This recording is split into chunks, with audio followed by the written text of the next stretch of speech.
nice. You know, am I push this? No, you're all set. You don't You're have to good. push anything. But that mic you know want what? to Just get say up on hello. Rome, say hi. Hello, how you doing? Yeah, you're good. Yeah. You're totally That'd fine. be. You are totally fine. There you go. You're welcome. Alright. Take it away. So I'm here at the Anna and Raven show. You know, I'm interviewing them on the podcast, the Rome Show podcast, and I really appreciate this. How you guys doing today? We're doing great, thank you. Yeah, we're good. Welcome, Rome. You know, it's funny, we were just talking about it before, is that this is weird for Anna and I because typically we're the ones, you know, setting everything up, doing it. It's kind of nice. So nice. It's like I'm on vacation right now. Yeah. And, most radio stations don't really do this, so once again, I really appreciate this. Yeah. And before you guys got in here, how did you get here? A little bit before here. Anna, you go ahead. My story is probably a lot different than Raven's. I started off in radio a million years ago, and I worked for K-Rock Radio when Howard Stern was there in the city, and I always wanted to be on the radio, but it's really hard, and it's hard for a woman in radio. So after trying and trying, and the program director working for him, he said, you know, you would be so great in sales. I just quit, and I gave up. And then when I turned 30, I said, I'm not doing anything I really wanted to do with my life. I became a realtor, I became a high school teacher, I kind of did it all. And there was a Craigslist ad for one of our sister stations, 95.9 The Fox. They hired me to do overnights and weekends there, and then I worked up to also being on 99.1 PLR, and eventually added Star 99.9. I applied for this job 3 times before they finally hired me, and that was 12 years ago. Yeah. Lots of work. How about you? So mine is the opposite. Mine was I actually fell into radio when I was young. So I wanted to be in film. I wanted to do commercial acting, and I ended up getting injured, and so I ended up at that time kind of falling into a radio studio at that time. I went to a local school, dedicated myself to that completely, and scored a job when I was 19 or 20. I started in rock radio many years ago, and I've been working in radio pretty much consistently for like 30 years at this point. You know, the day I got in, I remember people telling me that there was no money in it. Get out, kid. Go find something else to do. And yet I've stayed gainfully employed, out of incarceration and all those things during that time. So it's a different story. But Anna and I came together, similar situation. I was doing a show somewhere else. Oh my gosh, it's 8 years in like 2 weeks. Yeah. And I was contacted through Twitter, which, I mean, can you imagine the fact that I would even check it? No. Shock. It's a shock that you even ever saw that message. Yeah. We came in and we did some audition stuff, and we were funny. That's basically the end of it. Is we were funny. Anna was annoyed by me, but we were I funny. didn't want him to be my co-host. After his audition, I like walked into the boss's office and I'm like, anybody but him. And then 8 years later, here we are. Well, luckily, they're smarter than us. So did he just like throw you off at first? Or like what was it? You know, gosh,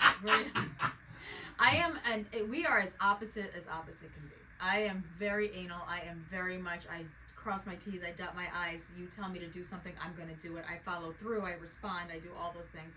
And Raven does none of those things. So the fact that day he had to show up with all these things that were supposed to be prepared, and he wasn't. And it was just such a turnoff for me. But ironically, it's worked, over the years for us because we've kind of fallen into our roles of the loose cannon and me making sure we stay employed.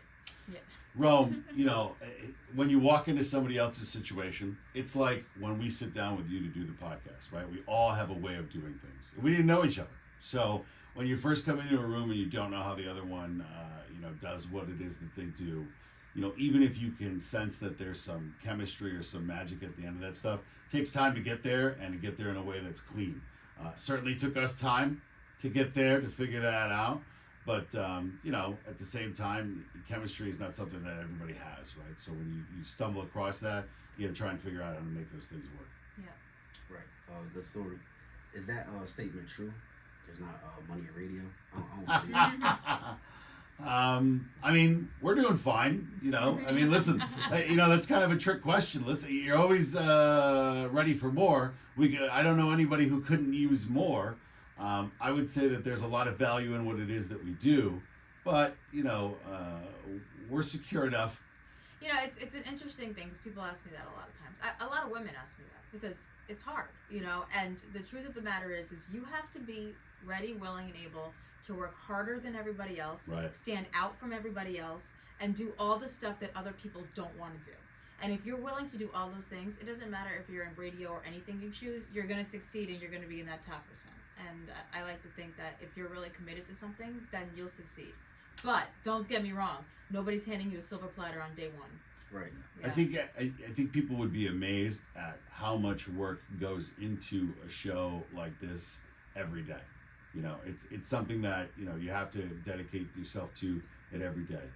Anna being the studious of the two of us, you know, her hours they're not just in this room.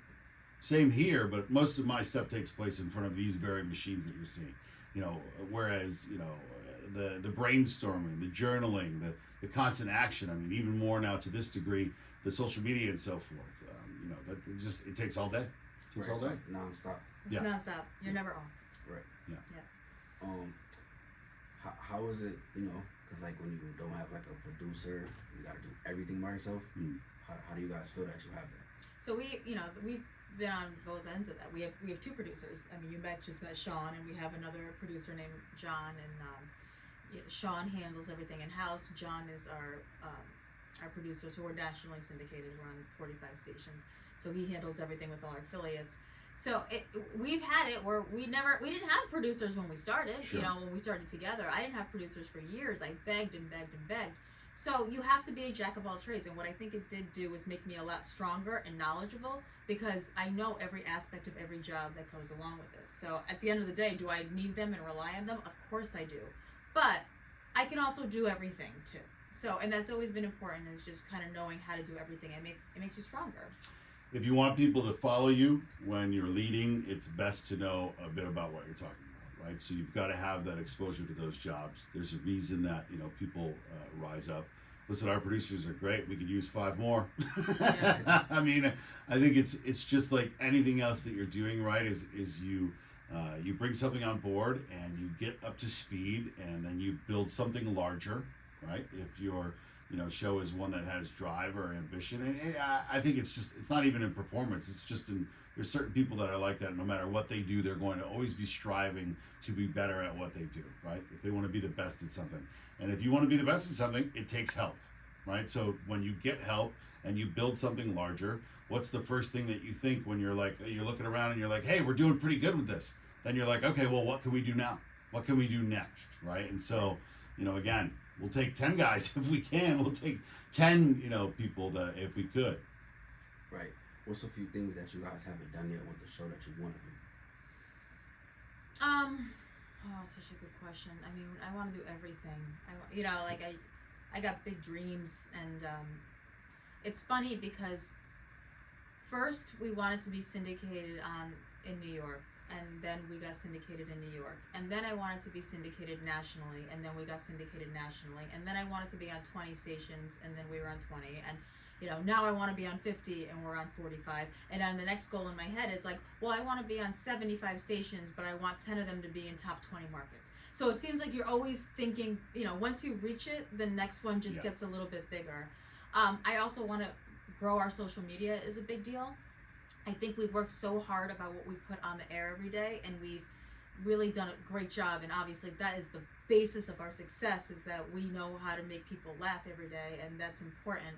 But growing our social media always kind of fell to the back burner, so I want to do that more. And I'd love to expand in other ways. Like we want to do more TV. We want to do more, videos and things like that.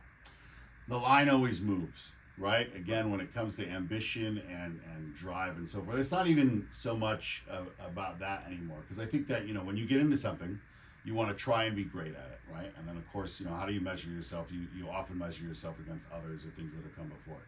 But when you get into something long enough, you realize that that's not really the goal anymore, right? Like now it's just part of what you do, is this thing that you do.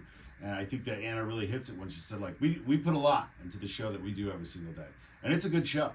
And so the social media, the TV aspects and stuff like that, to me, are just how do we expose this to more people, right? Because we feel like when people are exposed to the show, they really like it. For me, the aspect of the thing that we haven't gotten to do yet either is, you know, it used to be old-timey radio. People would travel when you were syndicated or, you know, simulcast to areas, is you would travel to all these different cities that you were on and these markets. And we talk with these people all the time. They're interacting with us on the show. The people that we work with that, you know, that carry the show on these other stations too. We do stuff with all of them. I'd like to just hang out with them. You know, I'd like to meet them. I'd like to, you know, spend time with them. You know, that's a part that, you know, I kind of feel like, unfortunately, over the last few years has been lost. But could be coming back. Yeah, We'll see what happens. I want to meet our listeners in other parts of the country, and Sure. we haven't had a chance because of COVID and everything to do that. So we're hoping that becomes a more thing. It's a little old-timey, but they used to do that. It's you know? true. Shake hands. It's Yeah. important. Right. And when you say like this show's on like multiple stations in different countries. Not countries. We're all Well, in the United States. Not Well, officially. technically we're on in Italy, but that's a whole different story. We for do have another one time. friend, Yeah. who may or may not be bootlegging. Yeah, I think he's bootlegging us to Italy, which is fine. Like, go for it, Marco. Like, cool. Like, we're good with it. No, you But said the yeah, name. so we're on. It's 45 different stations. We're on everywhere. We're in Alaska. We're in Arizona. We're all over the country. That's super cool. Yeah, it is cool. If you could, how did you make that happen? Talk about it. You know, I'll take that if you want. So it was. It's not like it's one thing, right? There's a set of different circumstances that come together to put the idea in somebody's head, and then for it to be successful too. On top of that, right? So this was a combination of things. Number one, we are blessed with ownership and leadership in this company that really, really, really believes in this show. They're amazing. They constantly invest in this show.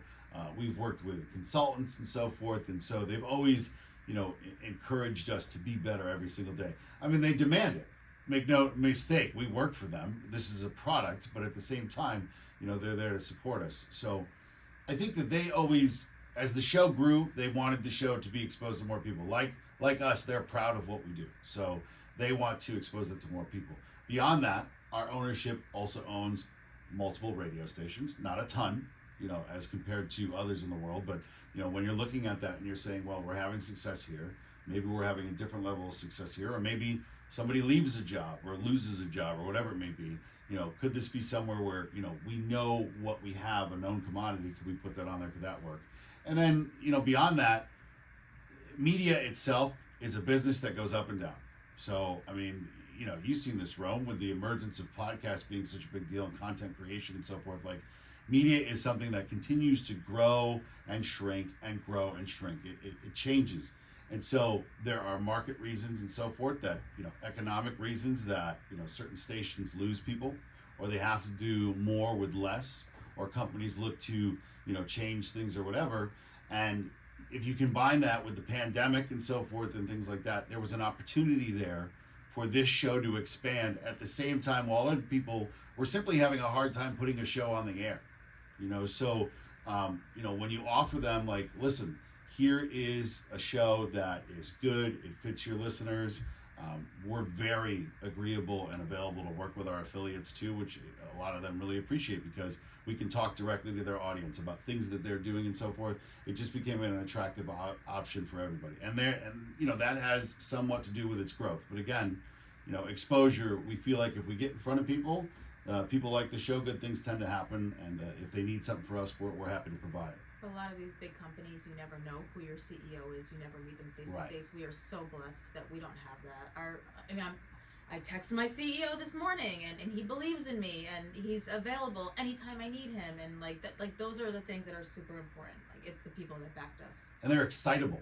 You know, that's the other thing. They're excited to try new things. Yeah, they're not just, you know, like, well, that's great, or you're doing great, or whatever, which, by the way, are all powerful things, of course. But, you know, they're interested. They're growth-oriented people, too. You know, they always, no matter what, they want to move that line as well. So, Yeah, super cool. yeah, So we'll take a quick break. We'll come right back. sure. Switch the scene. All right, sounds good. All right.